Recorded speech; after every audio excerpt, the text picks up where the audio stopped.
welcome to Copenhagen Contemporary. My name is Bjarke, and I'm the artistic director of Gone Tomorrow, the festival here in Copenhagen. Besides being a festival that this year runs from November 1st till November 9th, we occasionally do shows, talks, whatever, when something interesting pops up. And one of those occasions is tonight. A while ago, Jacob Kirkegaard, Niels, Lyhne, Løkkegaard, and Tobias Kirstein dropped by and told us about a project that they have been studying called TOPOS, where they will release their own music, which they have already done. You can find records over there. But also this big reissue project, actually it's the first issue of the John Cage Generation 7 on vinyl, and one of the core figures behind that is Julie Martin, who's with us tonight. She was involved in the 9 Evening series, so we're super happy that this takes place. First, Julie will give a talk explaining us about the 9 Evening series, what led to it, and also a bit about what happened after that. And then Jacob, Tobias and Niels will also join Julie on scene. And it'll last about an hour. And when it's done, we'll have to ask you to get up, leave your chairs, because we have to get rid of them. And then there'll be half an hour break in order for us to get to clear the room, or move the chairs, not clear the room. And then the concert will start at 9. So that's it for me. Enjoyed the talk, and Julie, thank you so much for coming.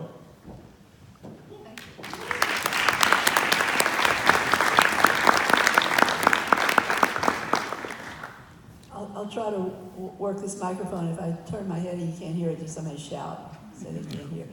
I want to thank Snook for inviting us and organizing this, and Copenhagen Contemporary for hosting this. I also want to welcome another person who was at the 9 Evenings, Billy Kluver's sister, Åsa Litkens, who came down from Malmö for the talk. And so I'm really glad that she's here. She can correct me if I say anything wrong. I want to talk a little bit about the story of E.A.T, and it starts with art, technology, and collaboration. And I was thinking, why is an organization that was active from 1966 to the mid-70s relevant today? What is the interest in this beside the artworks that were created, etc.? And I think it's the idea of collaboration.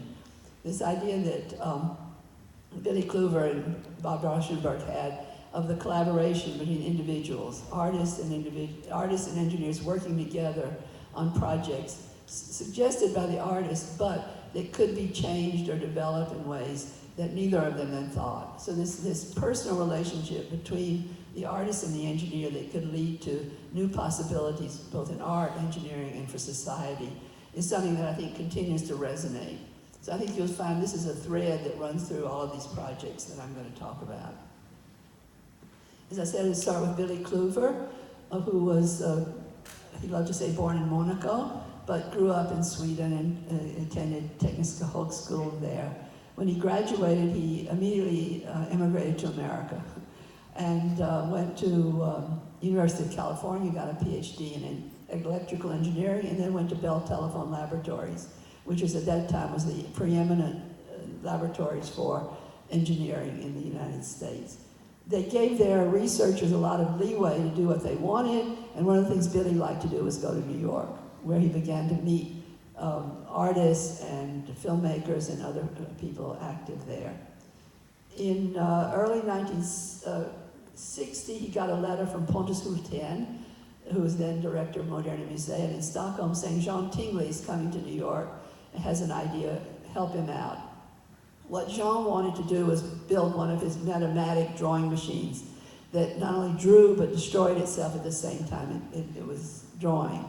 And first thing he asked Billy for was bicycle wheels.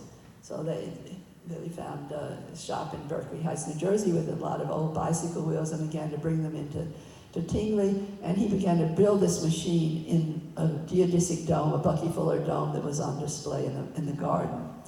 So here you see the performance of what Jean called homage to New York.